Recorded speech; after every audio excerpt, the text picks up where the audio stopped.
Bwana asifiwe.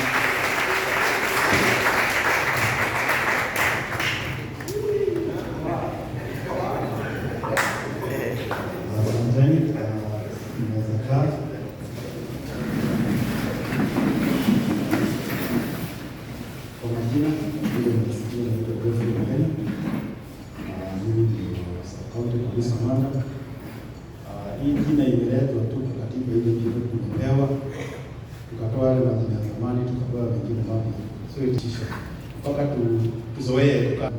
Kuna bahari utasema usipidi tuangalie kwa kitabu iko, kuna bahari utasema usiyesi iko kwa word commander. Ni kama MCA zamani alikuwa anaitwa Council. Sasa hiyo kita MCA Council atakasirika because it was changed and it is a change in our constitution. Thank you very much. Kenyele anajaribu kufafanua, anajaribu kuleta kazi ya polisi na mwingiza kwa Biblia. So sisi tumetajwa mara kadhaa kwa Biblia and it is also happening now, kwa sababu kazi yetu pahali pastor imefika mwisho ndio tunaingia. That is the truth. Pahali mzazi amefika mwisho ndio tunaingia. Pahali wewe na jirani yako umefika mwisho, umeshindwa kusuluhisha ndio tunaingia. So naweza sema is a very crucial department. Shida zote zikishida nchi tunaletewa. And that is why you face criticism. Sisi hatukuwa condemned kwa sababu tumekuja kwako tukakusumbua. Wewe ndio unakuja kwetu ukijaribu kutafuta suluhu. Wakati imesemekana huyu ndio mzuri, huyu ndio mbaya, unasema huyu askari ni mbaya. Nobody in the place that wewe ndio umekuja na shida zako ukiwa na huyu umekosana, umeshindwa huko kusuluhisha. Wakati umeleta kwetu tumeamua, imesemekana huyo OCS ni mbaya, hakuja kwako, umejitoa nyumbani na shida zenu mbio polisi. But after determination of the case, amesema wewe utaenda kotini, wewe utabaki. Wewe utaenda huko kunungunika. Sema mimi nimeonewa, nimefungwa, but let's everybody understand that. But at the end of the day we carry the blame. Sisi kama Yesu, mimi nasema hivi. Shida zote za binadamu tunawekelewa na hatuna koti ya kujitetea. Yeah? So Mungu pekee yake ndiye anajua. The only who understands what we go through, the kind of service we give to the society and the community, and nobody can pay us in monetary terms. Hakuna mtu anajalipa sana. Yeah, utalipaje mtu? Pastor anasema mnatokaka na mavazi, anasema wewe pahali umeshindwa, huyu ni mwizi, amekuterrorize.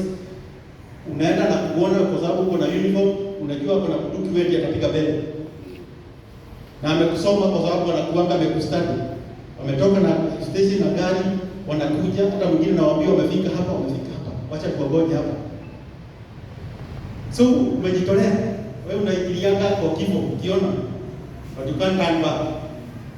Yes, we are wired like that. So hiyo ndio kazi tunafanyanga good. So mtuombee. Mnasemanga askari ni corrupt, hawezi kujenga kwake, but utajijenga kwako na ukolikoni. Mimi kwetu ni simple. I'm here 24/7. Yeah? Hata kwa kule wakati nilifika kwa mwisho maybe is 2 months, 3 months ago. So unless I have a very good wife, mwenye tatumia pesa yako atumie vizuri. Alishe ile ng'ombe nimenunua, afanyie hiyo boma nimejenga. Alime shamba vizuri. Lakini ukiwa na yule unatumia pesa, anaenda saluni, anaenda kukamata starehe, nothing will be seen at home. So those are the kind of challenges we face, including in our families, our mothers, our fathers, and our community at large back at home. Kwa sababu akiongoza watu watasema huyo mtu askari alipotelea huko, kazi yake ni kuzunguka, hata akujaki nyumbani, but now you go and never go and find out what that officer is going through. Ako wapi? Yeah? Sisi tunaonaga tu wale ofisa kwa traffic because hiyo ndio mtu wako kwa barabara, serving you, anazuia mtu na kufungia, anamwambia wewe ondoka, wewe pita. Lakini pia wewe mwananchi unakuja kwa sababu ya ukora yako, unataka kutengeneza gari, unasema wewe kuliko unishike, shika hii 50, alafu unaongea vibaya. Yeah. In fact, most of us unaweza kataa kupewa, lakini Mungu anakulazimisha. If you refuse at this level, inaenda level nyingine. Hiyo pesa tutapeleka kwingine. Try to evade to face the law. Si kweli? This is the society we have. So what I'm saying is starting to corrupt is the society. It's not us, it's you people. Not thinking what you got.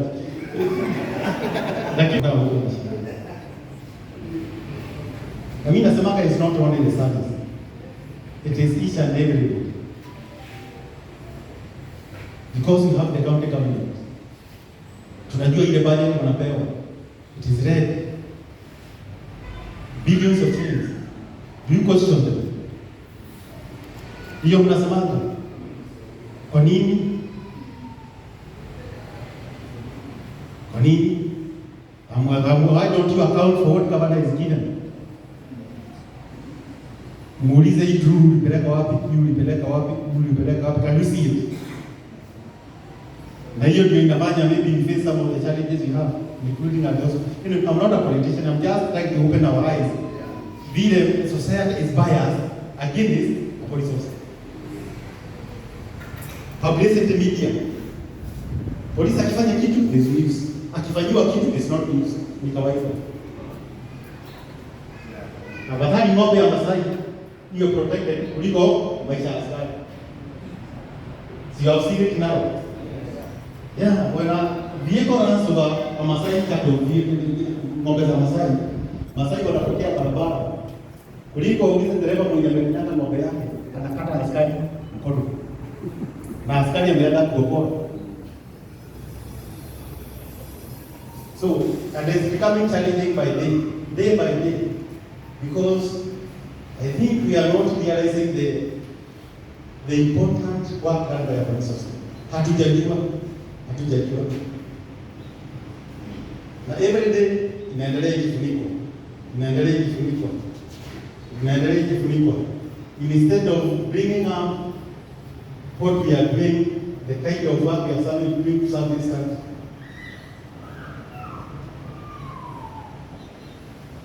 Juzi nimeona issue ya semekana ni corruption, accountability at government. We want to be accountable for your records and whatever. So it is not really only in us, hata kanisa kuna hizo issues, they involve us in one way or another, because we also know in church kuna hizo vitu kama hizo. It's human nature. Wakati una temptation, shetani anaingia katikati yako, you may be tempted to take what is not yours. Na hapo polisi anaingia katikati. So I'm trying to realize to just enlighten you pastors what you are facing day-to-day basis. Na mimi najuanga about I always study my officers.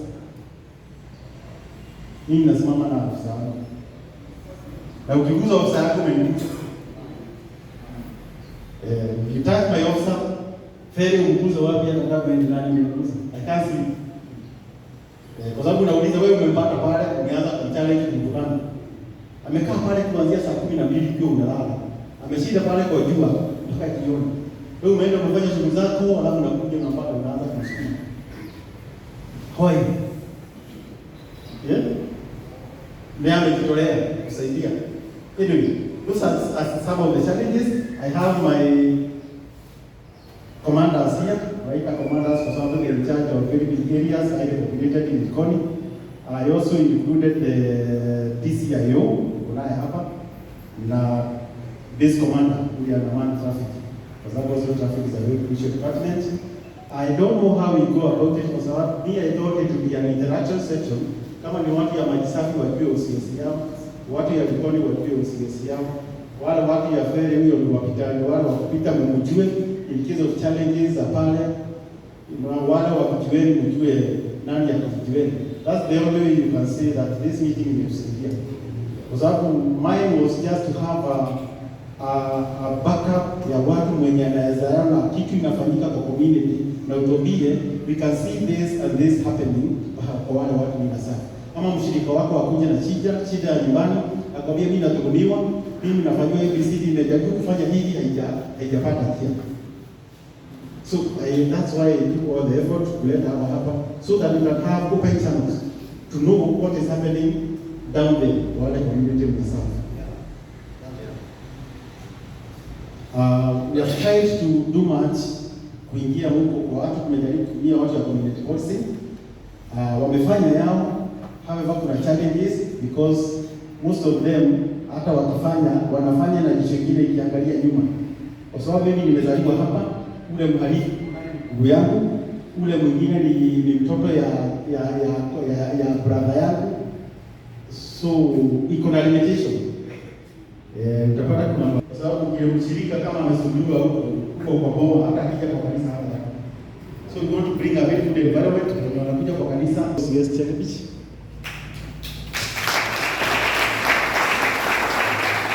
Anaitwa Kasim. Kasim alikuwa naomba kama tungepata nafasi nyingine ajue who are the religious leaders around here. Nikamwambia bado kuna platform ya kuleta religious Islamic religious leader. Ndio hata tukutane na wao. Kwa sababu hata wale kwa misikiti they have a lot to do in the mosque. So tunafikiri after this tutapanga hiyo. Hiyo ni introduce Maji Safi. Sorry. Wewe nimekuintroduce Kasim, OCS Maji Safi. I have Titus Chalo, OCS Vijiweni. So tukitoka hapa ukiasikia watu ya Vijiweni pahali wako watafuata huyo. Baada wamwambie sisi ndio tuko kwako, kanisa yangu iko hapa. Chukua namba yake ya simu, in case of anything nitakuwa alert. I don't know kama atapeana namba hapa akiwa amesimama ama tukitoka hapa tutafutane. Hapa tu. So peana namba yako ya simu na uwasalimie wasikie vile unaongeanga.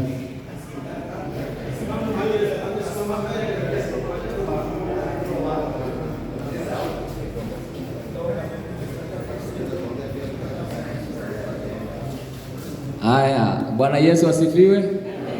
Habari yenu wachungaji?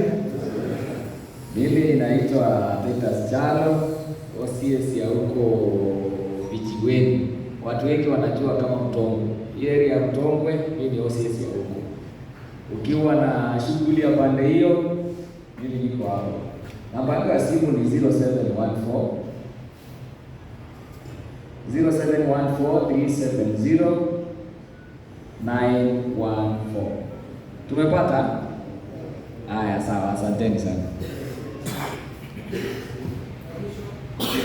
Kila mtu amechukua namba 0714 370 914. Thank you. Hata mkiangalia is a young officer but very potential, chapakazi. Ukiona amepewa hiyo sheo, amepimwa akaonekana anatosha. Niko na kasi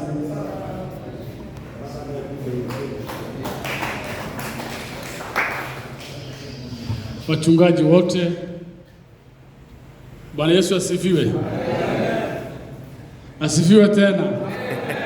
Asalamu alaykum. Wa alaykum salaam wa rahmatullahi wa barakatuh. Majina mimi naitwa Kasim, majina ya pili naitwa Abdi.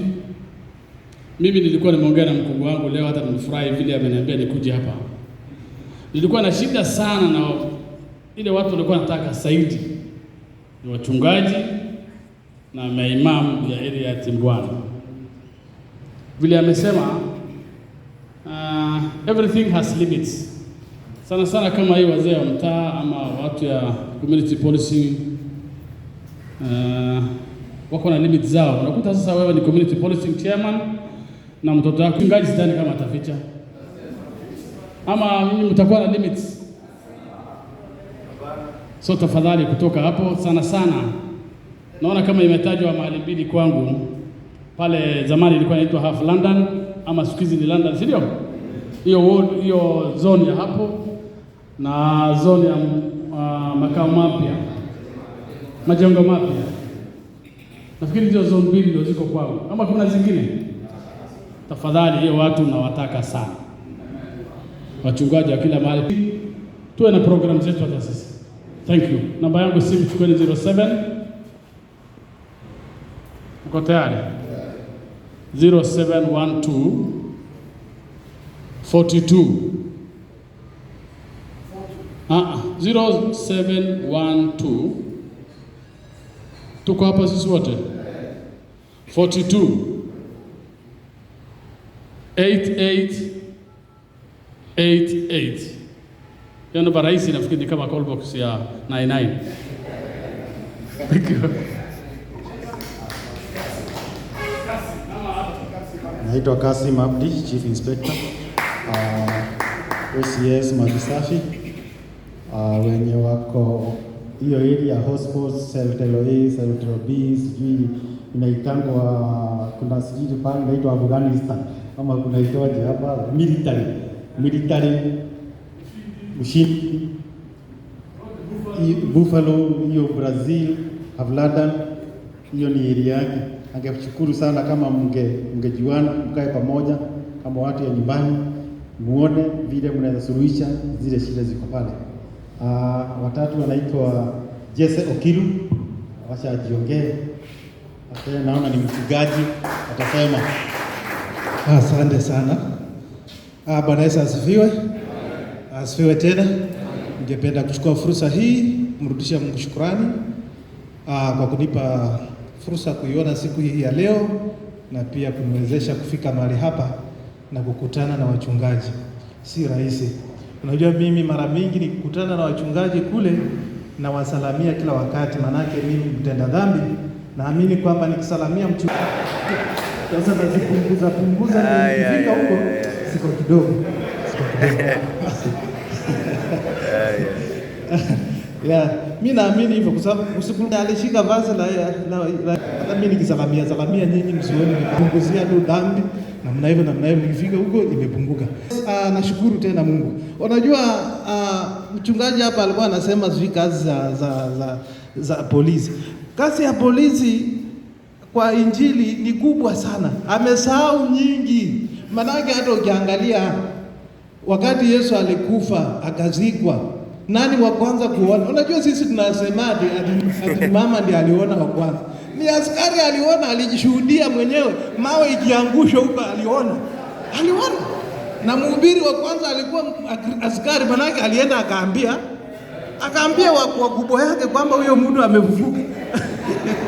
Huyo mtu mwenye mlikuwa mnatupea tuchunge amefufuka. Sasa hao ndio walikuwa kwanza kuhubiri ya kwanza. Si ni ukweli? Hata ukiangalia tena wakati Yesu alisema mkae hapo kwa hiyo building ni ghorofa, mkae hapo, alafu Roho Mtakatifu atakapokuja muondoke sasa muende muanze kuhubiri injili. Roho Mtakatifu amekuja, Pita na watu wako bado wako kwa ghorofa wamekaa huko, badala waanze kuhubiri injili wako huko. Mungu akaona hii watu niliwapea instruction but they don't follow you. Alituma askari wakaanza persecution. Wakristo wakaanza kukimbia mbio. Wakihubiri huko, wakakimbishwa, wengine wanaenda huko, wakihubiri wanafika huko, wanahubiri wakifukuzwa, mpaka hata James akakuja Afrika, si ni ukweli askari. Injili hapo. Hii inaenda kwa mataifa, hata askari kuhubiri sana. Askari kuhubiri sana. Mimi najua kazi ya pasta na kazi ya askari zinaendana hivi. Manake unaangaliwa sana kwa kijiji. Hata ukinunua tu, pasta akinunua shati mzuri, suti, wanasema sadaka, hiyo ni sadaka. Unajua mimi nilikuwa kuna wakati nilikuwa nasaidia pasta. Wanasema hiyo ni sadaka yetu imeanza. Ukinunua kagari tu hiyo ni sadaka. Hata askari tu ukinunua kagari hiyo ni pesa hiyo. Na mwenye anasema mwenyewe atakuletea shilingi. Ukiangalia sadaka yenyewe ni mapeni zimewekwa hapo. Sasa unashangaa. Ukitembea kidogo hivi hata watoto wakuje, hata kama wasichana wanakuja kusalamia, wanasema unaona huyo pastor, unaona huyo ameanza kutembea na watoto. Na watoto labda wamekupenda tu. Ama upite sokoni hivi, unapita karibu na baa hivi, unaona pastor anaenda kwa baa, wanapita. Na wao walikuwa wanapita tu, hata hujui kama baa iko hapo. Hujui kama malo iko hapo. Otherwise mimi naweza ongea mengi sana, lakini sitaki kuongea mengi. Kwa majina najulikana kama Jesse Okiru. Mimi ndio OCS wa Shikadabu Inuka Police Station. Namba yangu ya simu andika 07 131 00 934. Hiyo na wote. Mimi hapa siishi na mwanamke, bibi yangu tu. So piga wakati wote. Usikona na watu wote. Akiwe.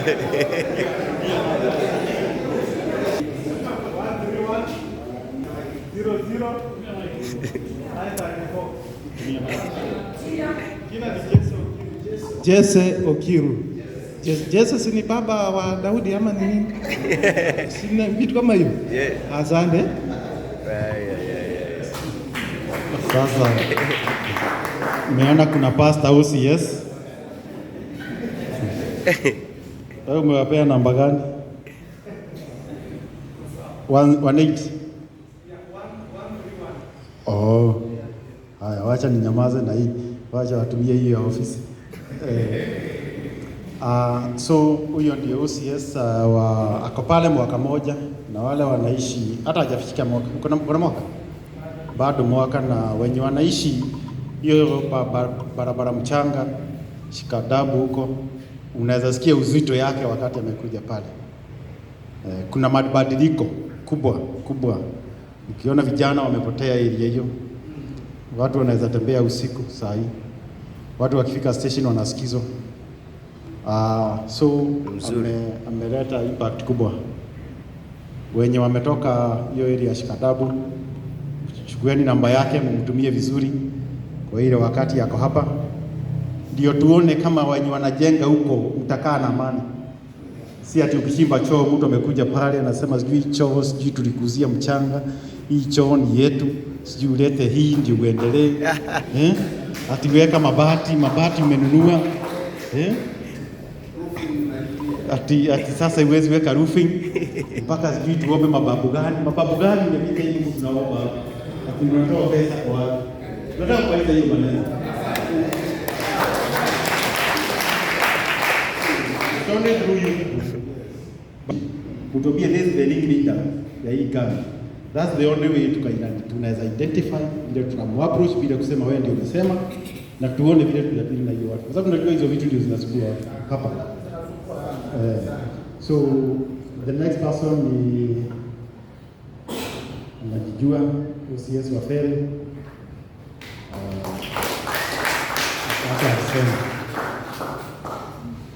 Bwana asifiwe. Bwana asifiwe. Bwana asifiwe. Kwa majina mimi naitwa Mwachivumbe wa Mwayonga.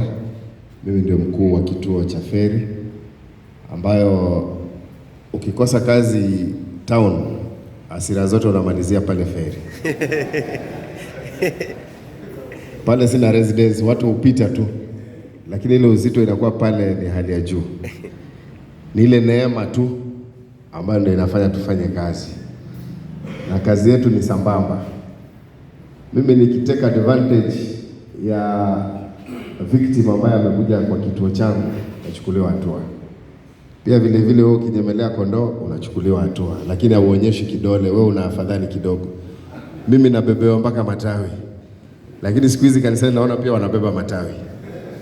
Yaani tuko mahali huwezi jificha. Tunaenda njia moja tu. Namba yangu ya simu 0721 91 9864 0721 91 9864. Jina ni Mwachivumbe wa Mwayonga.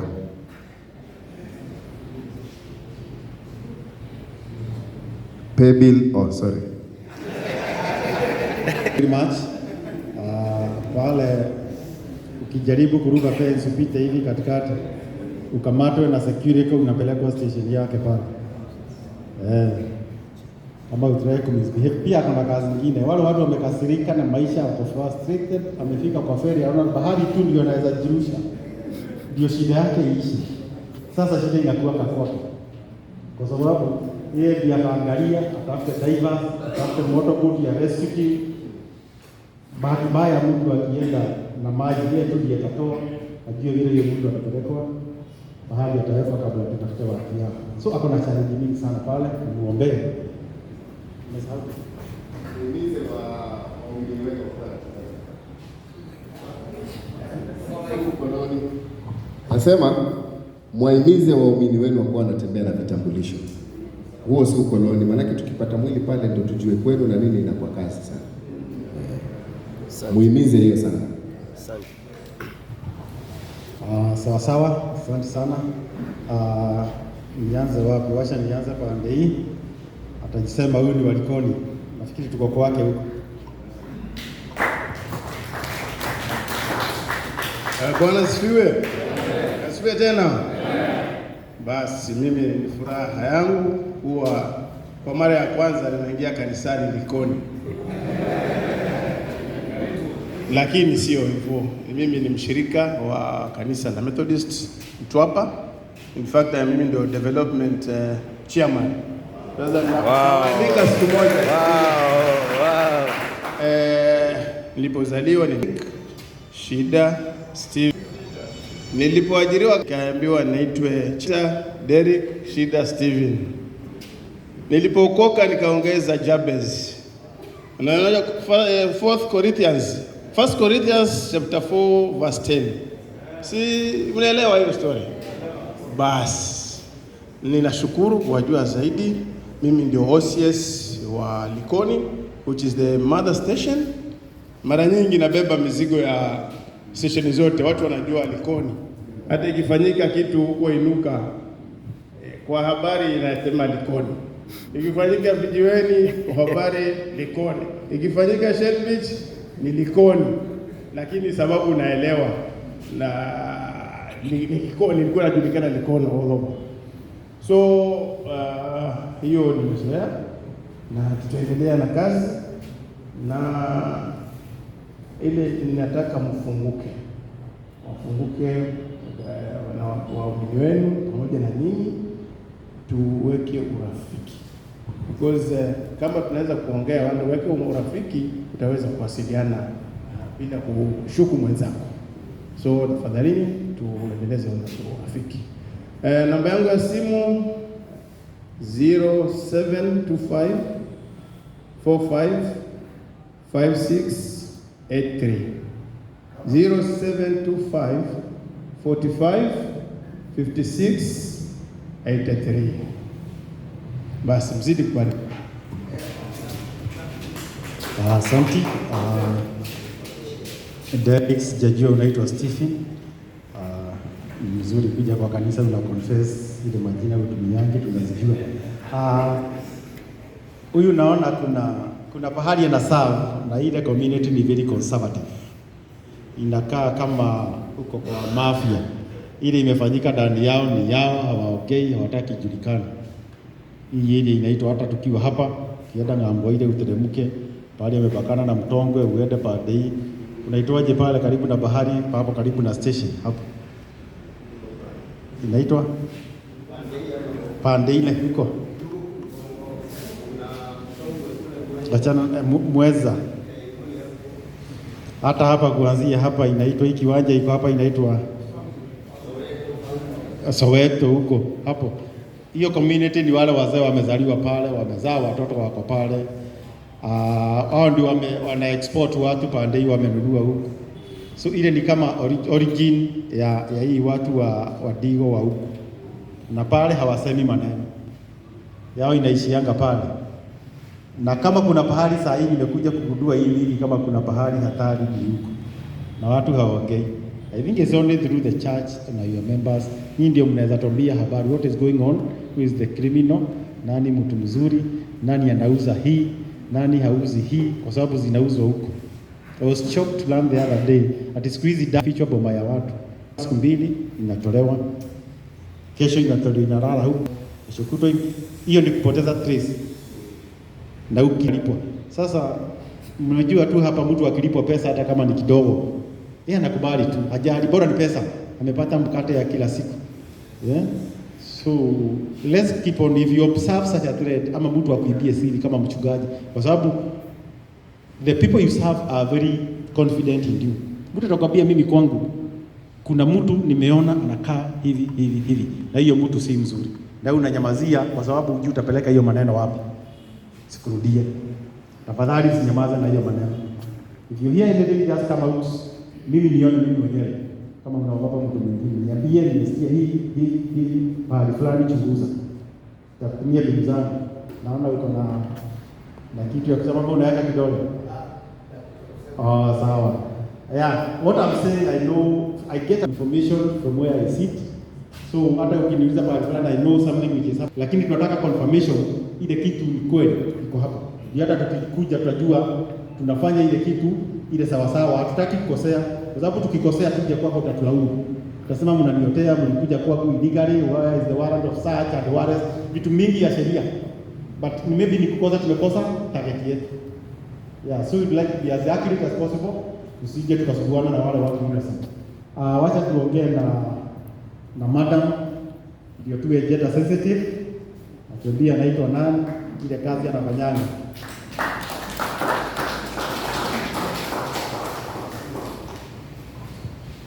Bwana Yesu asifiwe. Bwana Yesu asifiwe tena. Kwa majina yangu naitwa Salma Menza. Nimeokoka, Kristo ni Bwana. Mimi ni bibi ya mume mmoja. Mimi ni mama, niko na watoto, nimebarikiwa. Bwana Yesu asifiwe. Nimefurahi sana kuwa mahali palipo sawa kwa wakati huu. Bwana Yesu asifiwe. Ninapenda sana mambo ya kanisa kwa sababu nimeokoka na niko na huduma kwa kanisa. Bwana Yesu asifiwe. Kitu kifupi tu, mimi nilizaliwa kwa familia ya mchungaji. Babangu ni mchungaji, mamangu ni mzee wa kanisa. Niliamka tu siku moja kukuwa na recruitment, nikaenda. Hata sikuwahusisha, nilikuwa na marafiki tu, wakasema tujaribu hii kitu. Kwa mpango ulio mkamilifu wa Mungu nikachaguliwa.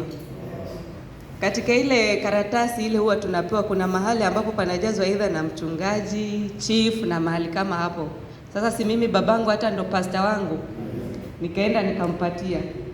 Alinikalisha na akaniuliza, msichana wangu, hii ndo kazi ambayo umechagua kwamba unataka kufanya?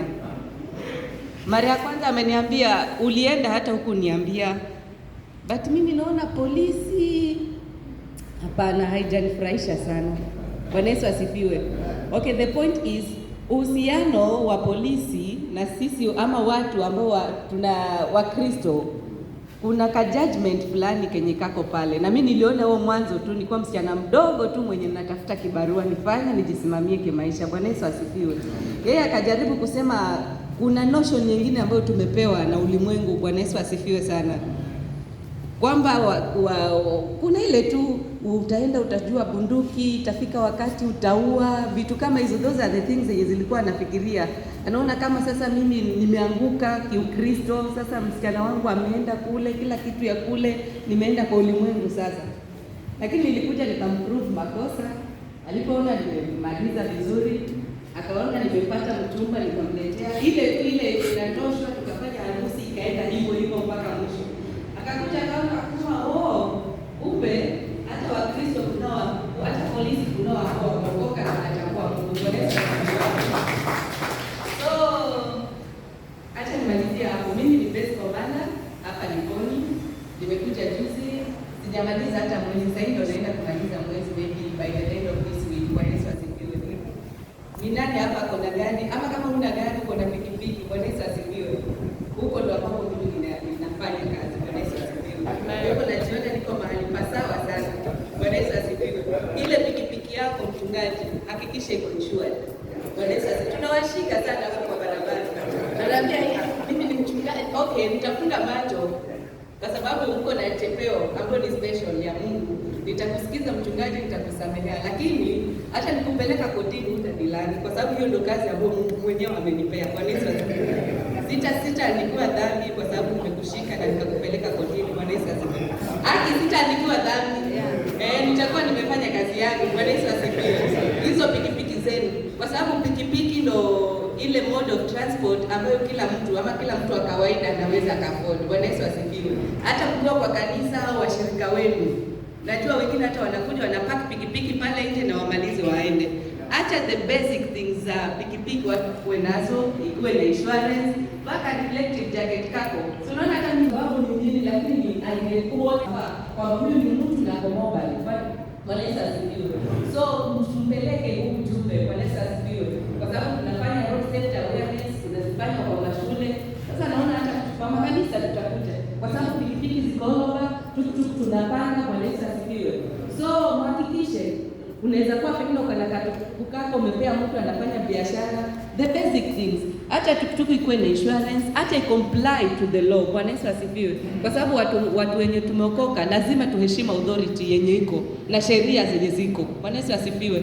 Kwa hivyo mimi ndo base commander pale, mkiwa na any issue mtanifikia, pengine accident zinaweza fanyika within our area, mchukue namba yangu, naweza pigia simu so that we act appropriately. Bwana Yesu asifiwe. Namba yangu ya simu ni 0710 59 89 45 0710 59 89 45. Madam Salma Menza. Yes. Mumepokea? Simbarikiwe sana. Asante. Huyo ni ushuhuda, ni mzuri. Tunakujanga kwa kanisa, hii maneno hatuwezi sikia tukiwa huko kazini.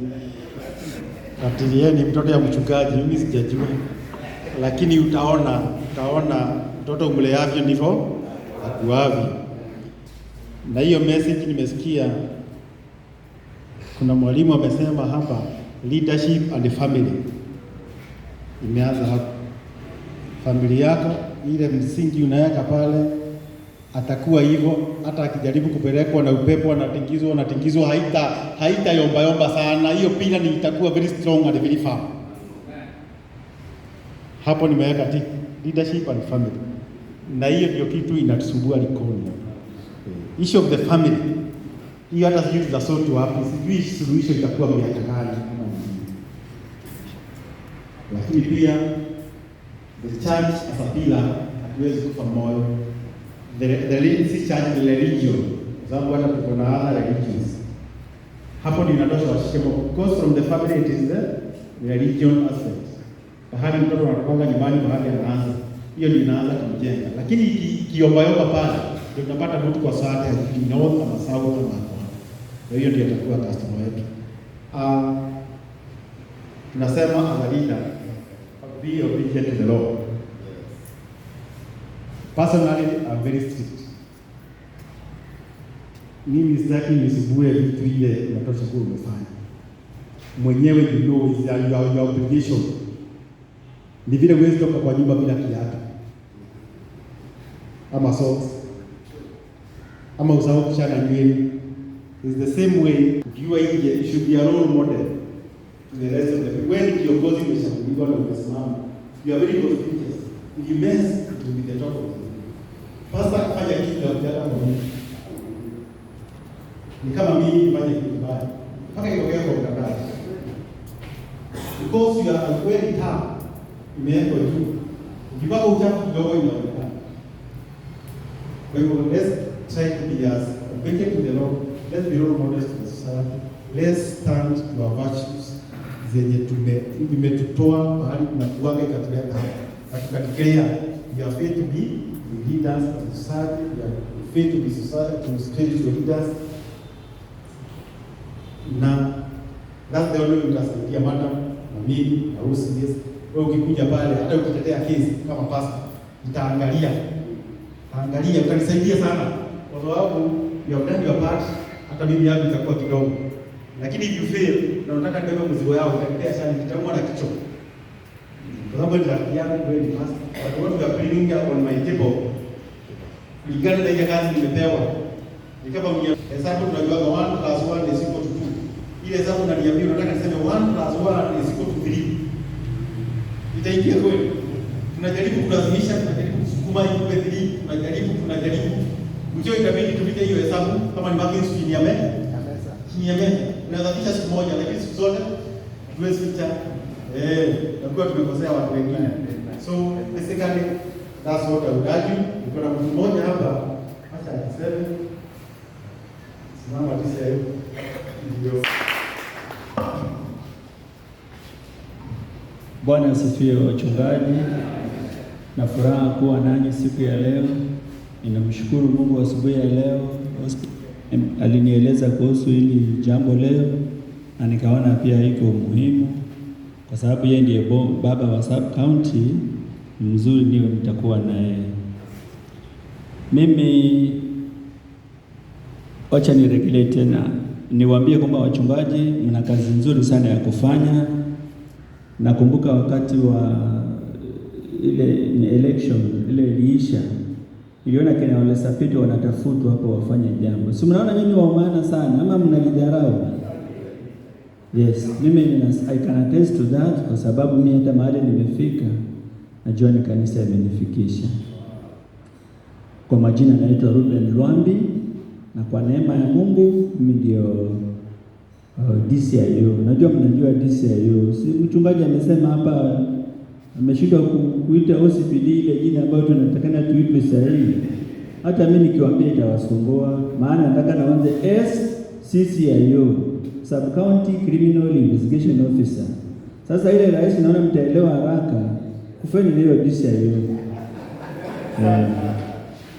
Nashukuru Mungu na sajana na OCPD Sub County yote, Vijiweni, huku Shady Beach, Likoni, wapi, kesi zote ambazo zinahusu CID, zile za mashamba, zile zinajua, zile ni za mambo ya serious zinaletwa kwa ofisi yangu. Aidha through OCPD au through OCS. So ninashukuru na furahi na tutasaidiana. Kama kuna jambo lolote through OCPD, OCS kifika kwangu tutasaidiana na tuone vile tutalitatua. Namba yangu ya simu ni 0721 38 7232. Unaweza piga wakati wowote. 0721 38 7232. 0721 38 72 32. Simubarikiwe na Mungu asifiwe. Kama umesema majina Lwambi. Okay, sawa. So that is my team ile tuko nayo. These are commanders, wako na watu wengine chini yao, na unajua ukitaka kitu ushike commander, your problem will be very resolved. Utasaidika rahisi. So that's why we share the numbers. Sisi wote ni viongozi. Na ya mwisho kabla nikae chini, kwetu tuko na chapel hapa Likoni, meant to take care of officers. Ule yako kazini pale na hawezi toka aende kanisa, nasikia neno hapo karibu.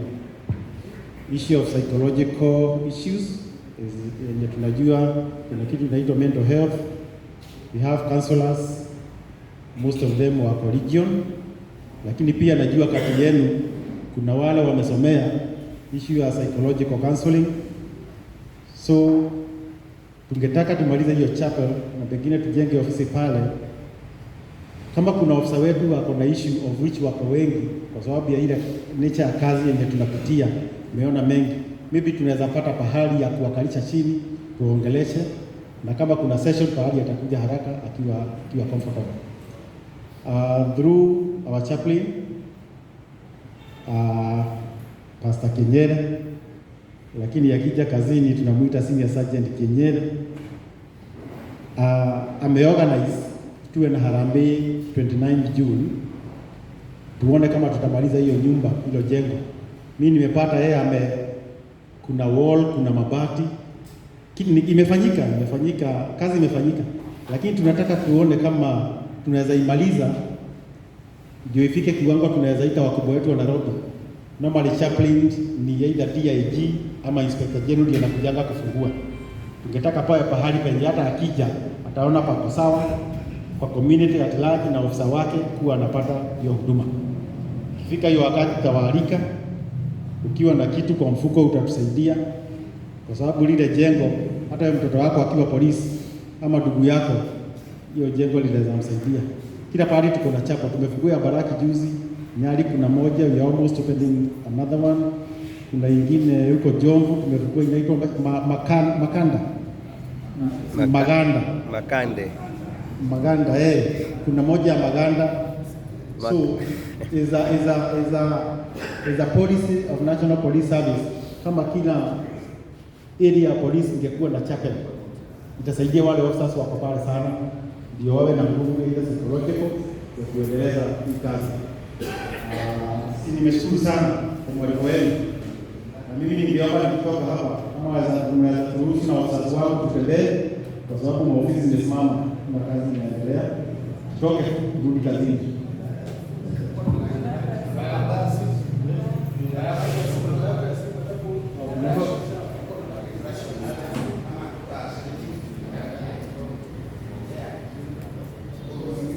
I don't know kama mlikuwa mmemaliza shughuli zenu za hii maombi ya leo ya Wednesday, tusije tukainterfere with your program, na pengine mmempea nafasi kidogo tu ya introduction. You are through. Maybe chairman unaweza guide namba ya simu yangu. Yangu ni namba yangu ya simu ni 0721 53 48 20. Narudia 0721 53 48 20.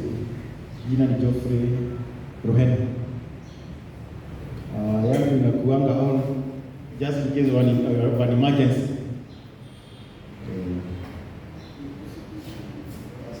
Acha nirudishe kwa chairman.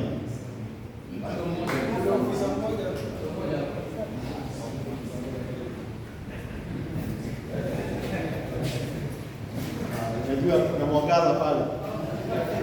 Amin. Si ukuje.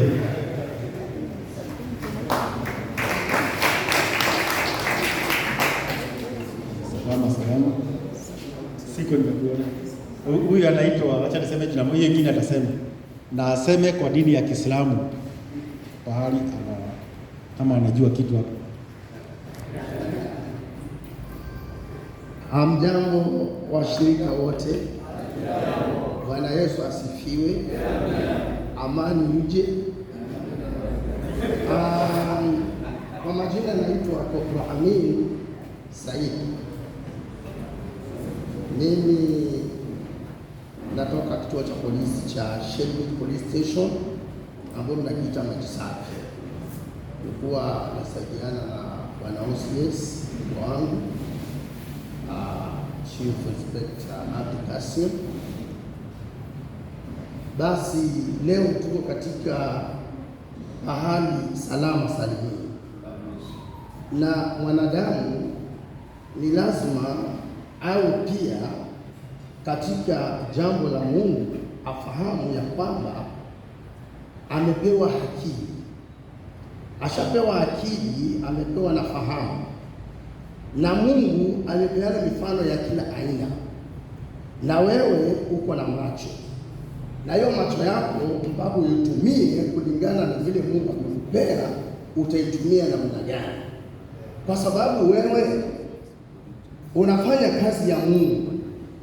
Hiyo kazi ya Mungu unaifanya vipi? Isikuwe tena kesho ukifika mbele za Mwenyezi Mungu uulizwe hiyo macho yako umeitumia namna gani.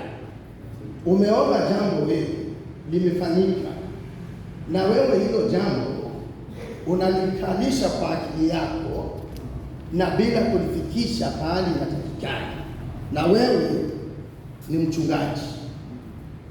Hiyo mbele za Mungu utaenda kuulizwa, alafu uone ya kwamba mbinguni ndio hii, lakini kuna kizuizi.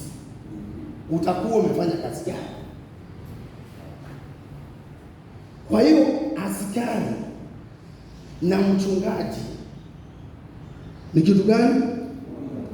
Kwa sababu wewe ni mchungaji, mambo yako yote ni kama nguo nyeupe. hakuna doa. Lakini sasa wewe kama unajua mwalimu ni mtu fulani na unajua askari yuko pahali fulani, si ufanye kazi ya Mungu, si ufikishe hiyo jambo kwa askari. Bwana Yesu asifiwe. Kwa hakika mwenye mtihani mkubwa kati ya mchungaji na asiyekuwa mchungaji ni nani? Ana mitihani kubwa? Mchungaji ana mitihani mikubwa, kwa sababu wewe ni nguo nyeupe, na kama wewe ni nguo nyeupe, mpaka roho yako pia ikuwe nguo nyeupe.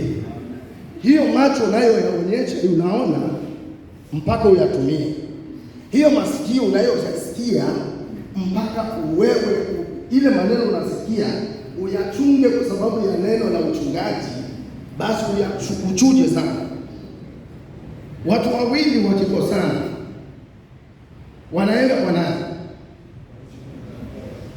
Nabii Daudi alijenga nyumba yake.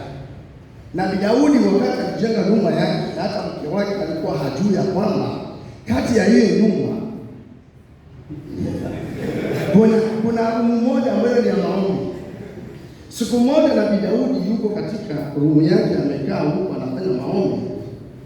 Mara ghafla anakuta watu wawili wameingia ndani. Nabii Daudi alishtuka, akafikiri ni malaika wamemkuta. Lakini aliwauliza nyinyi ni kina nani? Akasema huyu ni ndugu yangu mdogo na mimi ni ndugu yake mkubwa. Huyu ndugu yangu mdogo ako na ng'ombe 99 na huyu mmoja mkubwa ako na ng'ombe moja. Lakini sasa yeye anataka ile moja achukue aongeze pale ziwe 100 ndio waridhike. Akaambiwa wewe ni unyang'anyi, haiwezekani. Mwache na ng'ombe yake moja na wewe baki na ngapi? Kwa hiyo wachungaji, tafadhali, mkiona jambo tatueni jambo kulingana na vile utaenda kuulizwa mbele ya Mungu. Amen. Namba ya simu yangu ni 0726 33 88 44. 0726 33 88 44. Kwa hiyo nashukuru sana kwa kualika askari kwa kanisa, hata kukuwa na mafuriko pahali pazuri, ni watu wanakimbilia ama